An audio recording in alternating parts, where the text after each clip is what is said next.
లోక్సభలో 2025-26 సంవత్సరానికి సంబంధించినటువంటి బడ్జెట్ను మంత్రి నిర్మలా సీతారామన్ ప్రవేశపెట్టారు. దీనికి సంబంధించి మనతో మాట్లాడడానికి ఆర్థిక విశ్లేషకులు ఉన్నారు, వారితో మాట్లాడదాం. ఈరోజు బడ్జెట్ ప్రవేశపెట్టారు, ఎక్స్పెక్టేషన్స్ రీచ్ అయ్యారా? హైలైట్స్ ఏంటి బడ్జెట్ యొక్క? అంటే ఇన్కమ్ ట్యాక్స్ ఏరియాస్లో బియాండ్ ఎక్స్పెక్టేషన్స్ మేము అనుకోలేనంత ఎగ్జామ్షన్ ఇచ్చేశారు. ఎఫ్టీసీసీఐ నుంచి 9 లక్షల రికమెండేషన్ వెళ్తే అక్కడ మనం 12 లక్షలు వరకు ఎగ్జామ్షన్ రావడం జరిగింది. తర్వాత తదుపరి ఈ బడ్జెట్లో న్యూ ఏజ్ సిటీస్ అనే ఒక కొత్త కాన్సెప్ట్ని ఇంట్రడ్యూస్ చేశారు. ఆ న్యూ ఏజ్ సిటీస్ మీద ఫోకస్ పెట్టి ఫండ్స్ కూడా మొబైలైజ్ చేయడం జరుగుతుందన్నమాట. అయితే తెలంగాణకు వచ్చినప్పుడు ఇప్పుడు ఇక్కడ సీఎం గారి డిమాండ్ ఉన్నది, RRR మీద ఫండ్స్ కావాలని, తర్వాత మెట్రో రైల్ ఎక్స్పాన్షన్ కోసం ఫండ్స్ కావాలని. ఈ న్యూ ఏజ్ సిటీస్ కింద ఈ ఫండ్స్ కూడా మొబైలైజ్ అయ్యే అవకాశం ఉన్నది అని అనుకుంటున్నాము. అంటే లాస్ట్ టైం బడ్జెట్ ప్రవేశపెట్టినప్పుడు అప్పుడు మధ్యంతర బడ్జెట్ అప్పుడు సరిగా ప్రవేశపెట్టలేదు, కానీ ఇప్పుడు ఈ బడ్జెట్ పైన చాలా మంది ఆశలు పెట్టుకున్నారు. కానీ ఇక్కడ సౌత్ స్టేట్స్కి వివక్ష జరిగిందంటారా? ఎందుకంటే సౌత్ స్టేట్కి సంబంధించి ఏ స్టేట్ నేమ్ కూడా సరిగా మెన్షన్ చేయని పరిస్థితి ఉంది. అవును, మీరు చెప్పినట్టు ఈ బడ్జెట్లో స్పెసిఫిక్గా బీహార్ తప్ప వేరే స్టేట్ నేమ్ తీసుకోవడం జరగలేదు. బీహార్లో స్పెషల్ ఫోకస్ పెట్టారు. చాలామంది ఎలక్షన్ అక్కడ ఎలక్షన్ ఉన్న తదుపరి అట్లా కొన్ని ఎక్స్ట్రా కన్సెషన్స్ ఇచ్చారని చెప్తున్నారు. కాబట్టి తర్వాత ఇన్ జనరల్ కొన్ని కన్సెషన్స్ ఇచ్చారు. ఆ కన్సెషన్స్ లోపల వేరే స్టేట్స్ కూడా కవర్ అయ్యే అవకాశం ఉన్నది అనుకుంటున్నాము. బట్ ఈ 12 lakhs exemption, customs duty exemptions, it will be ఈ ఇండియా స్పెసిఫిక్, టోటల్ ఇండియా మాత్రం స్ప్రెడ్ అయ్యే అవకాశం ఉన్నది అని అనుకుంటున్నాము. ఇప్పుడు ఈ 12 లక్షల ట్యాక్స్ అనేది ఏ విధంగా ఉపయోగపడుతుంది? అంటే గతంలో ఎంత ఉంది, ఇప్పుడు ఎంత? గతంలో ఇప్పుడు last year all of a sudden 7 lakhs వరకు ఎగ్జామ్షన్ ఇచ్చారు. On an average per month 50,000 to 60,000 rupees వరకు ట్యాక్స్ ఎగ్జామ్షన్ కావడం జరిగింది. అది కూడా చాలా పెద్ద సంతోషం ఉండే లాస్ట్ ఇయర్. ఇప్పుడు from 60,000 per month to 12 lakhs per annum, 1 lakh rupees per month, it's a very big exemption అని అనుకుంటున్నాము. And it will bring lot of relief to many taxpayers, particularly the salaried taxpayers, because salaried taxpayers నుంచి consistent complaints ఉంటాయి, consistent demand ఉండే. Business వాళ్ళకు tax లేదు, salaried వాళ్ళకు tax burden ఎక్కువ ఉన్నది. ఆ ఇష్యూని ఈ బడ్జెట్లో అడ్రస్ చేయడం జరిగిందని అనుకుంటున్నాము. బడ్జెట్లో ఎన్డీఏ స్టేట్స్ కావచ్చు, అదేవిధంగా అలయన్స్ స్టేట్స్ ఉన్న స్టేట్స్, అపోజిషన్స్ ఉన్న స్టేట్స్లో ఏమైనా వివక్ష కనిపించిందా మీకు? అంటే ఇంతకుముందు చెప్పినట్టు పర్టికులర్లీ స్టేట్స్ పేర్లు తీసుకోలేదు, అదర్ దెన్ బీహార్. అయితే చాలామంది అంటున్నారు బీహార్లో ఎలక్షన్స్ ఉన్నాయి కాబట్టి కొద్దిగా ఫేవర్ చేయడం జరిగిందని అనుకుంటున్నాము. బట్ ఒక్క విషయం మనం గుర్తుపెట్టుకోవాలి, Bihar in general is a backward state. Then they also deserve certain concessions to improve their GSDP ratio. So అది ఆ యాంగిల్లో కూడా ఆలోచిస్తే కొద్దిగా బీహార్ని సపోర్ట్ చేసినట్టు అనిపిస్తుంది. ఇప్పుడు కిసాన్ క్రెడిట్ కార్డు కూడా దాని పరిమితి పెంచారు, ఏ విధంగా ఉండబోతుంది? కిసాన్ క్రెడిట్ కార్డులో అవును, ఇప్పుడు ఫ్రమ్ 3 lakhs రూపీస్ లిమిట్ ఇప్పుడు 5 lakhs రూపీస్ పెరిగింది. సో ఈ క్రెడిట్ పెరగడం వల్ల అగ్రికల్చర్లో కిసాన్ ఫార్మర్స్ ఏదైతే ఉన్నారో వాళ్ళకు స్పెండింగ్ పవర్ పెరుగుతుంది. తర్వాత అగ్రికల్చర్లో ఇప్పుడు ఫైనాన్స్ మినిస్టర్ చెప్పినట్టు urban mobilisation, it should not be a compulsion but it should be an option. So అక్కడ ఊర్లలో ఉండి వ్యవసాయం చేసుకునేందు వరకు ఈ ఒక మెజర్ ఏదైతే ఉన్నదో ఇది వాళ్ళకు సహాయపడుతుందని అనుకుంటున్నాము. ఈ బడ్జెట్లో ఏ రంగానికి అత్యధికంగా ప్రవేశపెట్టారు? ఎందుకంటే గతంలో మెడికల్ సెక్టర్కి అట్లా పెట్టారు, కానీ ఈసారి ఆ బూసుగులు లేదంటే. అంటే ఈ బడ్జెట్లో ప్రామినెంట్గా 2 సెక్టర్లు ఉన్నాయి. ఫస్ట్ అయితే మిడిల్ క్లాస్ సెక్టర్ అడ్రస్ చేశారు వాళ్ళు.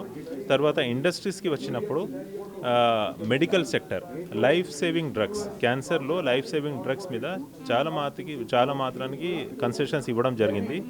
సెకండ్ సెక్టర్ వచ్చేస్తే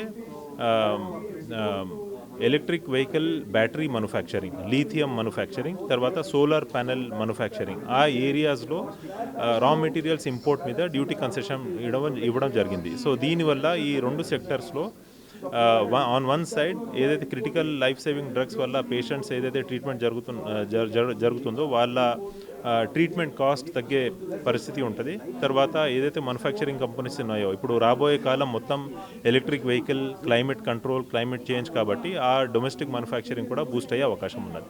ఇప్పుడు ఏ టెక్నాలజీకి ఇంపార్టెన్స్ ఇచ్చారా? ఎందుకంటే ఇప్పుడు రాను రాను ఏ టెక్నాలజీ అనేది పెరిగిపోతుంది. ఇప్పుడు ఎకనామిక్ సర్వేలో చెప్పినట్టు ఆర్టిఫిషియల్ ఇంటెలిజెన్స్ మీద కొన్ని సెక్టర్స్లో like water management and also infrastructure మేనేజ్మెంట్లో కేటాయింపు చేయాలని అడగడం జరిగింది. కానీ ఈ బడ్జెట్లో స్పెసిఫిక్గా ఆర్టిఫిషియల్ ఇంటెలిజెన్స్ మీద, కెపాసిటీ బిల్డింగ్ మీద స్పెసిఫిక్ అలొకేషన్ అయితే మాకు కనిపించలేదు. కానీ ఎక్స్పోర్ట్స్లో మాత్రం ఒక కొత్త ఫెసిలిటీ తీసుకురావడం జరిగింది. ఎక్స్పోర్ట్ రేట్ డిజిటల్ ప్లాట్ఫామ్ మీద ఎక్స్పోర్ట్ డాక్యుమెంట్స్, తర్వాత ఫైనాన్సింగ్ ఏదైతే అరేంజ్మెంట్స్ ఉంటాయో అవి ఒకటే ప్లాట్ఫామ్ మీద తీసుకొచ్చి ఎక్స్పోర్టర్స్ని కొద్దిగా stream line and exports Boost అయ్యేందుకు సహాయపరిచేట్టు కనిపిస్తుంది. అంటే ఈ మధ్య గోల్డ్ రేట్ అనేది చాలా ఎక్కువగా పెరుగుతున్నది, కానీ ఎక్కడ కూడా బిగ్ రిలీఫ్ అనేది ఇవ్వలేదు. దీన్ని ఏమంటారు? అంటే గోల్డ్ రేట్ పెరగడంలో చాలా ఫ్యాక్టర్స్ ఉన్నాయి. One of the major factor is global geopolitics. ఇప్పుడు మేము చూస్తున్నాము, యూఎస్లో కొత్త గవర్నమెంట్ వచ్చిన తర్వాత, ప్రెసిడెంట్ వచ్చిన తర్వాత వాళ్ళు టారిఫ్స్ వేయడం జరుగుతుంది. ఇప్పుడు ఆయన కెనడా, చైనా అండ్ ఇంకొక బ్రెజిల్ మీద he is going to introduce tariffs very soon, maybe within 24 hours. So దానివల్ల ఈ ఇన్వెస్టర్ సెంటిమెంట్ కన్జర్వేటివ్ అయిపోయి గోల్డ్ పైన they are moving their investments on the gold which is a safe zone as of now. ఇదే తదుపరిలో currency కూడా చాలా దెబ్బతింటుంది. But this could be a momentary, this could be a temporary phenomena. In medium to long term this may stabilise. గతంతో పోలిస్తే ఈసారి budget ఏ విధంగా ఉంది? అనుకున్న దానికన్నా ఎక్స్పెక్టేషన్స్ రీచ్ అయ్యాయి? ఈసారి బడ్జెట్ నాకు తెలిసి ఒక ప్రోగ్రెసివ్ బడ్జెట్గా ఇచ్చారు. ప్రతిసారి బడ్జెట్లో మనం ఏం చూస్తామంటే చాలా వరకు ఫ్రీబీస్ గురించి ఉంటుంది. ఈసారి ఫ్రీబీస్ అనేది కాకుండా ఒక ప్రోగ్రెసివ్, ఒక కెపాసిటీ బిల్డింగ్ బడ్జెట్ లాగా ఉంది.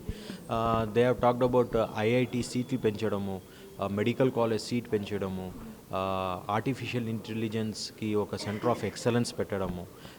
సో ఇది కెపాసిటీ బిల్డింగ్ లాగా ఈ బడ్జెట్ని ప్రవేశపెట్టారు.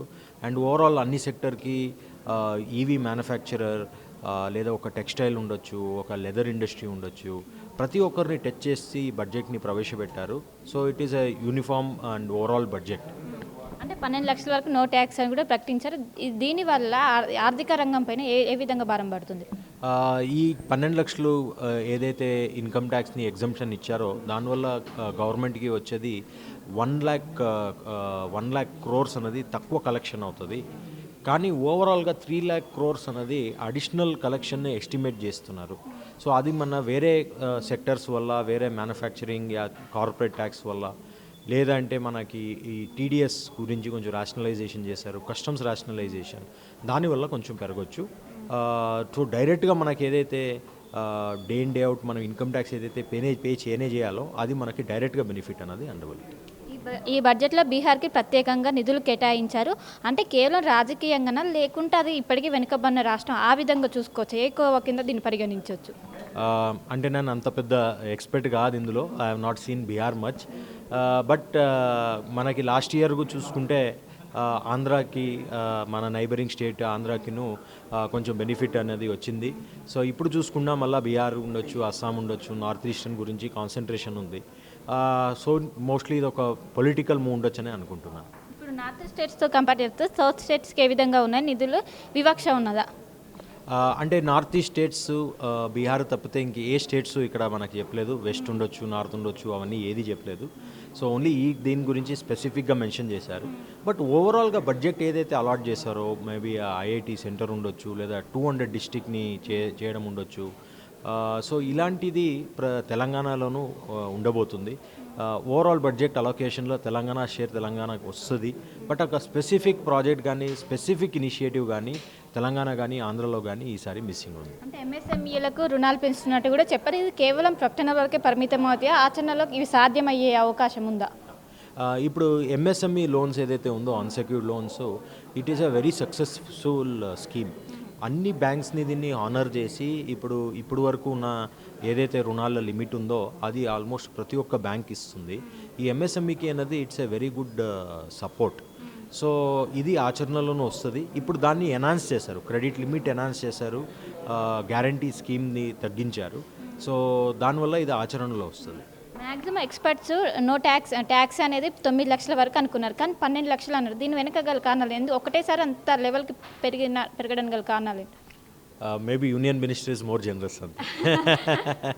సార్, కిసాన్ క్రెడిట్ కార్డుల యొక్క పరిమితి కావచ్చు పెంచారు, ఇది ఏ విధంగా ఉపయోగపడుతుంది? ఇప్పుడు మీరు లాస్ట్ ఇయర్ గురించి మాట్లాడతాను ఫస్ట్. అంటే లాస్ట్ అంటే 3 సెక్టర్స్ ఉన్నాయి మనకి which are important. One is agriculture sector, రెండోదేమో సర్వీస్ సెక్టర్, మూడోదేమో మ్యానుఫ్యాక్చరింగ్ సెక్టర్. ఈసారి వర్షాలు బాగుండడం వల్ల, మాన్సూన్ బాగుండడం వల్ల అగ్రికల్చర్ సెక్టర్ బాగానే రోబస్ట్గా పెరుగుతున్నది. సర్వీస్ సెక్టర్ అంటే ఐటీ అవనివ్వండి, ఐటీఈఎస్ అవనివ్వండి, లేకపోతే టూరిజం అవనివ్వండి, ఇవన్నీ సెక్టర్, బ్యాంకింగ్, ఫైనాన్స్, ఇన్సూరెన్స్, ఇవన్నీ సెక్టర్లు బాగానే ఉంది. మ్యానుఫ్యాక్చరింగ్ సెక్టర్ అక్కడ లెస్ దెన్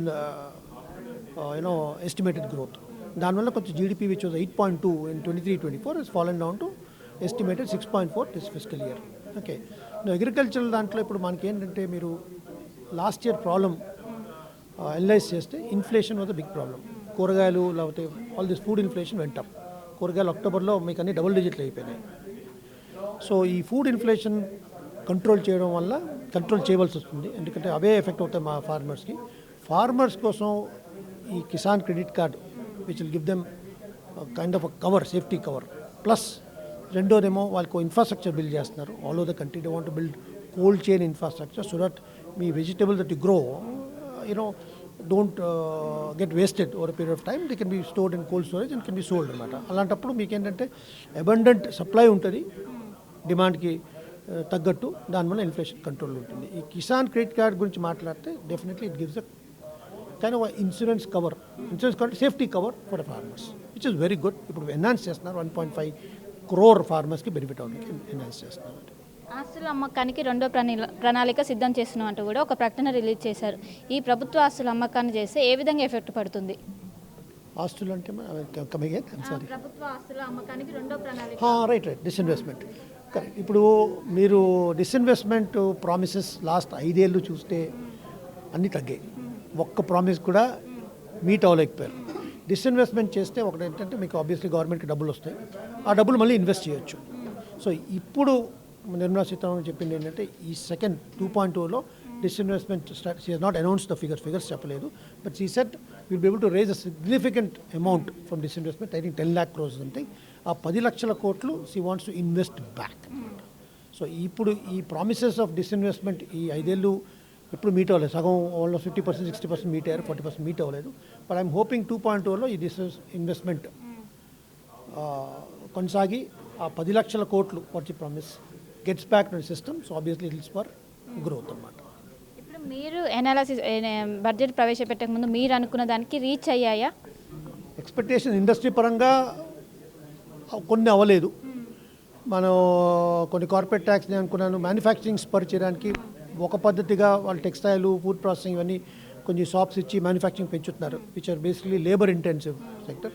నేను అనుకున్నది ఏంటంటే ఒక 115 BAB అని ఉంది. అంటే ఏంటి, మ్యానుఫ్యాక్చరింగ్ ఎవరు 2019 నుంచి మొదలెట్టిన వాళ్ళకి 2024 లోపని ఈ 5 ఏళ్ళలో మొదలు పెడితే మీ కార్పొరేట్ ట్యాక్స్ 15% చేశారు.